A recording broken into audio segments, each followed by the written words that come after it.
In today's brief, we'll talk about NATO, Russian military losses, and Azov.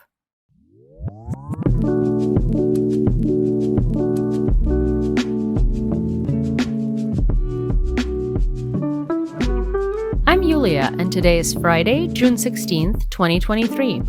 You're listening to the Ukraine War Brief podcast, where we bring you up to speed on the war in Ukraine in about 20 minutes or less. Let's get started with the news from the front. The likelihood of missile and airstrikes across Ukraine remains very high. According to the General Staff of the Armed Forces of Ukraine, Russian forces attempted to advance on Stelmachivka in the Luhansk Oblast, Vyimka, Vesela, Rozdolivka, and Vodyane in the Donetsk Oblast, Orikhovo-Vasilivka in the Bakhmut operational area, and Mariinka, Krasnohorivka, and Novomykhailivka in the Mariinka operational area. The General Staff also reported that Russian forces remain on the defensive in the Zaporizhzhia and Kherson Oblast, where Ukrainian forces made gains of up to 1 kilometer. The counteroffensive of Ukrainian troops has been ongoing for a week, but Kyiv has deployed only 3 of the 12 prepared brigades, and the main battles are still ahead, Western analysts believe, according to Reuters. Multiple sources, including the UK's Ben Wallace, NATO Secretary-General Jens Stoltenberg, and Ukrainian officials have assured that any equipment will burn in the event of a direct hit. In any war, there will be losses of equipment and, unfortunately, personnel. Despite Russia's assertion that Ukrainian equipment losses have been catastrophic, there is no need to build illusions about the indestructibility of their tanks and AFVs. Russia believes in Ukraine's ability to regain territories, so their preparations, which included absurd amounts of trenches and fortifications along the line of conflict, were believed to be appropriate. Regaining occupied territories and breaking through the Russian fortifications is incredibly difficult for Ukrainian forces, but they are advancing. The Ukrainian army is moving forward in at least 3 directions along the front lines, and Russian defenses are getting stretched. According to UNICEF, the United Nations Children's Fund, 20 children had been killed and 69 had been wounded due to the explosions of mines and other objects in Ukraine since the beginning of Russia's full-scale invasion. Russian forces struck the village of Zelenivka near Kherson on June 15th, killing an 80-year-old woman, reported Regional Governor Alexander Prokudin. Another elderly resident was injured in the attack. According to the Sumy Oblast Military Administration, Russian forces attacked 7 communities in Ukraine's northeastern Sumy Oblast on June 15th, injuring 3 teenagers, one of whom has been hospitalized.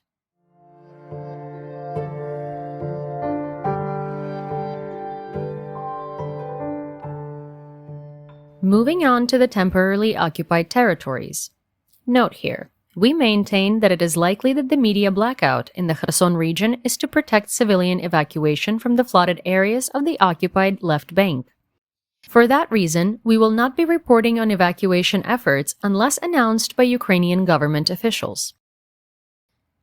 The International Atomic Energy Agency, IAEA, Director General Rafael Grossi arrived at the temporarily occupied Zaporizhzhia nuclear power plant, or ZNPP, to assess the impact of the collapse of the Kakhovka HPP dam, according to Ukrainian national nuclear energy company Energoatom.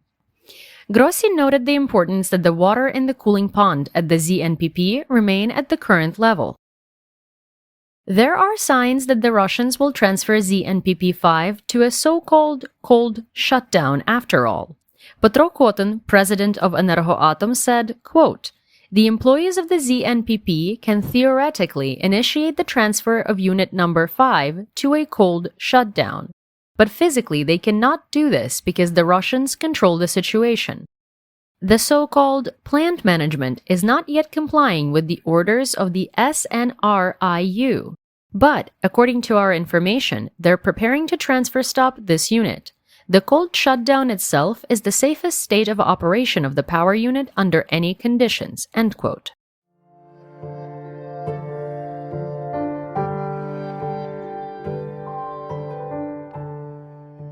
Next, sociopolitical news. According to Greenpeace, 32 sites with chemicals, oil, and gasoline have been flooded due to Russia's destruction of the Kakhovka Dam. Russia is committing ecocide in Ukraine on a mass scale. Citizens of Kyiv created a petition to install a sculpture/fountain dedicated to the shark that ate a Russian off the coast of Egypt last week. Prior to being eaten, the Russian national has posted on social media mocking Ukrainian victims of the flooding from the Kakhovka Dam disaster. Karma! The Russian FSB plans to forge so-called Russian citizenship for the leadership of the Ukrainian Defense and Security Forces, their families, and other Ukrainian officials in the near future. The SBU reports, adding, quote, "We urge representatives of the Ukrainian media to be critical of such sensational information," end quote. The Russian media spread information that the head of the Defense Intelligence of Ukraine, Kyrylo Budanov, was allegedly in a hospital, for like the fifth time according to them, in Berlin after a Russian missile, quote, "hit the office next to his," end quote. The Russians created a whole story about Budanov's alleged severe injury and how he was transported by helicopter to Poland and then by American evacuation plane to Germany. DIU spokesman Andriy Yusov denied such claims, refusing to comment on, quote, "Putin's propaganda," end quote. Flood water level in Kherson Oblast drops to less than 2 meters. As of 10 a.m. local time on June 15th, the floodwater level in Kherson Oblast has decreased to 1.98 meters, according to the regional administration. A recent poll by the Kyiv International Institute of Sociology showed that 85% of respondents believe that the state must intervene in the affairs of the Ukrainian Orthodox Church of the Moscow Patriarchate. According to the survey, 66% of Ukrainians support completely banning the Russian-controlled church in Ukraine.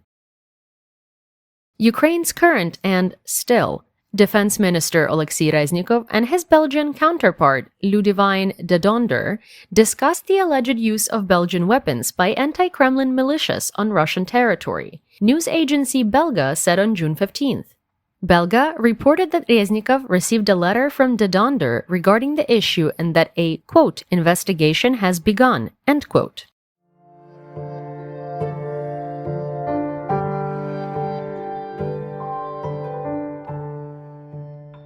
Moving on to the Russian Federation. According to the Financial Times, the Kremlin wants to nationalize companies that sell their business on the Russian market. Reportedly, a secret order of the President of the Russian Federation, Vladimir Putin, instructed the government to develop a law that gives the state the first right to buy at a, quote, "significant discount," end quote, the assets of Western companies leaving Russia. It is assumed that in the future, these assets will be offered for resale to Russian companies, and the profit from the deals will go to the budget. The document also stipulates that asset buyers must be wholly owned by Russia or be in the process of removing all foreign shareholders. The new owners must sell 20% of the company on the Russian stock market. According to the publication's sources, these and even more, quote, "hazardous," end quote, measures, up to the complete nationalization of companies, are being discussed by the government's economic bloc in response to Western sanctions against Russia. The Central Election Commission of the Russian Federation has scheduled so-called elections for September 10th in the occupied Ukrainian territories of Zaporizhia, Kherson, Donetsk, and Luhansk. The likely show trial of 22 Azov defenders who served in Mariupol and Azovstal had begun in Rostov-on-Don. Among them are 8 women who were reportedly serving as cooks for the regiment. Russians accuse them of terrorist activities against Russia. The soldiers face 15 years to life in prison. Note from your host here: I am in personal contact with Tork, a serviceman of Azov Regiment, and had asked him about the situation today. He commented saying that likely this is a mock show trial and Russia is going to use it to negotiate. As they do.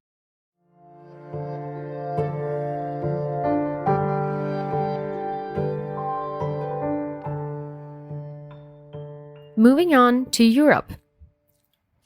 The Ukrainian company Ukrbоронпром and the Czech company VOP CZ, agreed on cooperation in the repair of T-64 tanks in the Czech Republic. The Czech Novojčin military repair enterprise will carry out repairs, with the first work starting soon.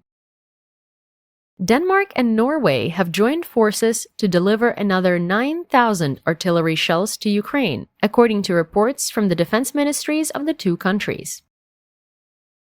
Putin wants to seize not only Ukraine, but also Belarus, according to German Chancellor Olaf Scholz. During a press conference, Scholz said, quote, "The president of Russia clearly wants to absorb some neighboring territories. He has such a plan for Ukraine. Obviously, this is his plan for Belarus as well.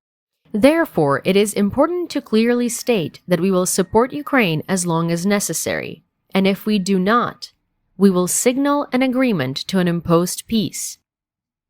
Russia must withdraw its troops."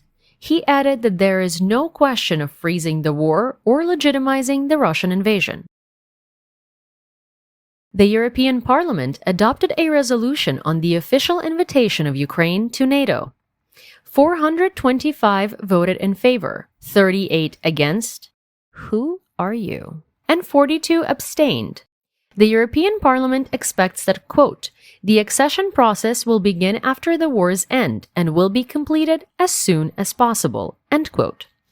Moreover, the European Parliament called on NATO allies to fulfill their obligations regarding Ukraine's membership in NATO and emphasized that Ukraine's integration into NATO and the EU will strengthen regional and global security. The Croatian government recognized the Holodomor of 1932-1933 as a genocide of the Ukrainian people. Ukrainian President Volodymyr Zelensky addressed members of the Swiss parliament on Thursday, calling for the unblocking of arms exports to Ukraine to bring peace. In his speech to the Swiss MPs, Zelensky emphasized the consequences of Russia's full-scale aggression against Ukraine. From the suffering of, quote, "hundreds of Ukrainian families," end quote, to the danger of occupation of the Zaporizhzhia nuclear power plant, emphasizing, quote, "Russia is waging a war of genocide. Russia is bringing death to Ukrainian soil. Ukraine defends our peace and our values. I thank you, dear Switzerland, for not remaining indifferent to the suffering of Ukrainians," end quote. Recalling the EU sanctions which Switzerland joined, the blocking of Russian assets and humanitarian aid. According to German Chancellor Olaf Scholz, Russian President Vladimir Putin intends to seize neighboring territories. Therefore, Kyiv's partners must discuss concrete security guarantees for Ukraine, Deutsche Welle wrote on June 14th. The Hungarian government denies the release of Ukrainian prisoners of war from Russia. The interlocutors of the Hungarian Service of Radio Liberty said, quote, "Neither the Ministry of Foreign Affairs nor the Prime Minister's office knew about this, and there is serious indignation in the government about this action," end quote. All the sources of the publication unanimously state that the release of prisoners of war was carried out under the sole leadership of Deputy Prime Minister Semyon and his personal contacts with the Russian Orthodox Church. Bulgaria's defense minister Todor Tagarev told Politico on June 15th that Sofia aims to join the EU's initiative to supply $2.2 billion worth of artillery shells to Ukraine.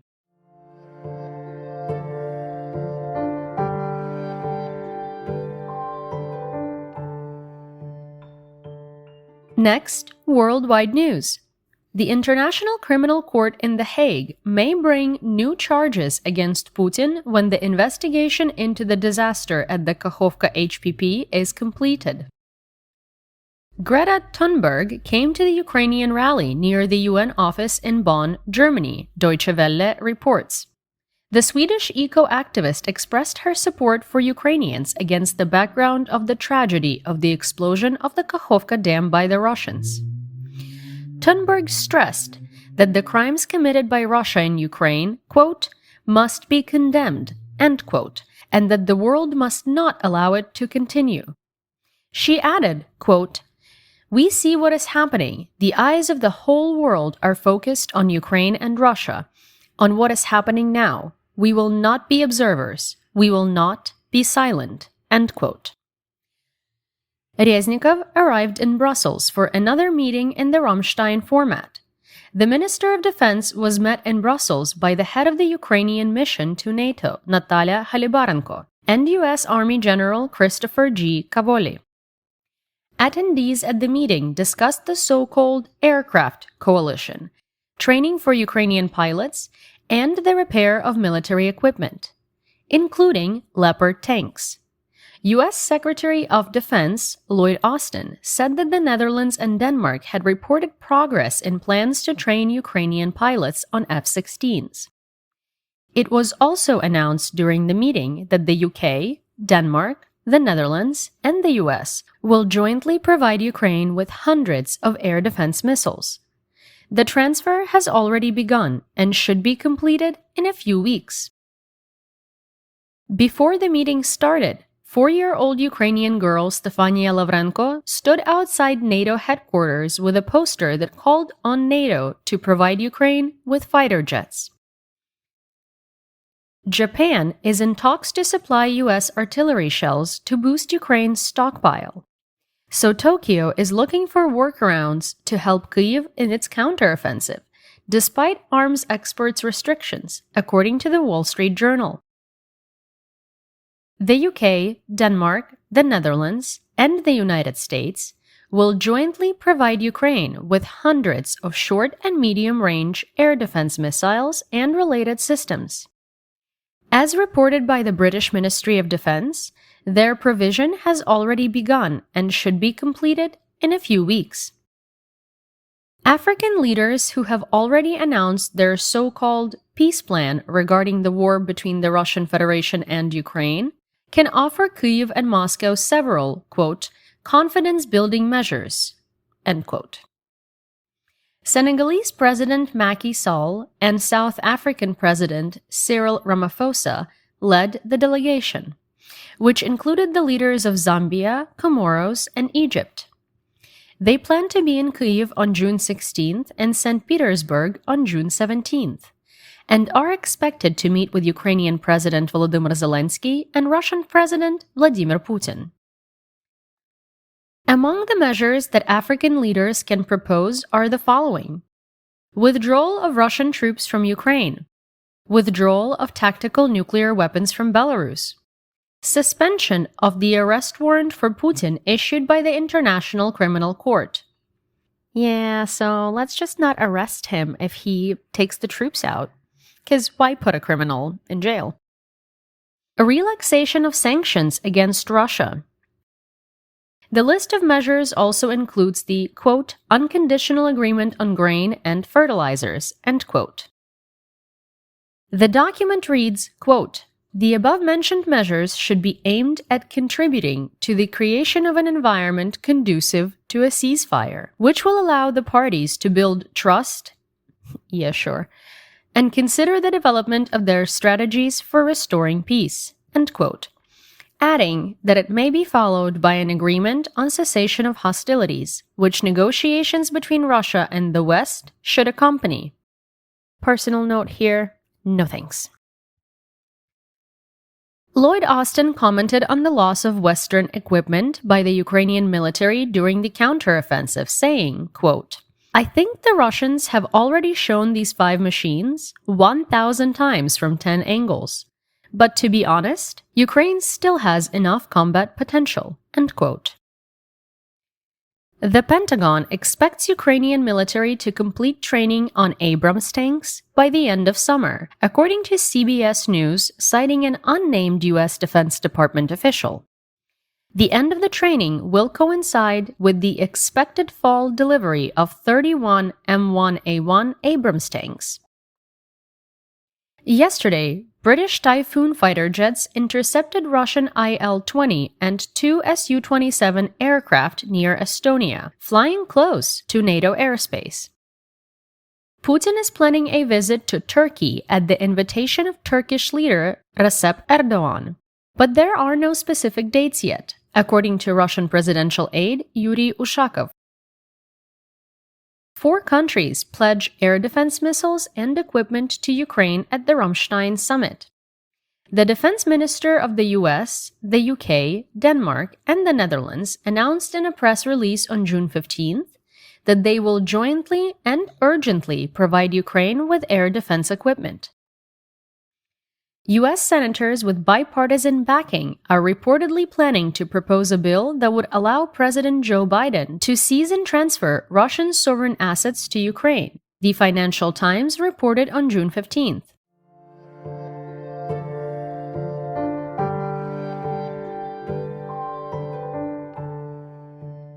And lastly, military tech. For the first time in history, Israel is selling over 200 Merkava Mk2 and Mk3 tanks to two unnamed European countries. Wanna bet they end up in Ukraine? A Bradley armored vehicle used by Ukrainian forces is undergoing repairs after being struck by a Russian Grad rocket. The crew of this particular Bradley successfully evacuated, and only one soldier sustained minor injuries. According to Ukraine's defense ministry, this is a demonstration of the effectiveness of the Bradley in combat survivability, as well as preserving the lives of Ukrainian soldiers engaged on the front lines. And that's the brief for today. Remember to check your sources and don't fall for propaganda. Join us on YouTube and TikTok for more Ukraine content and live news reports.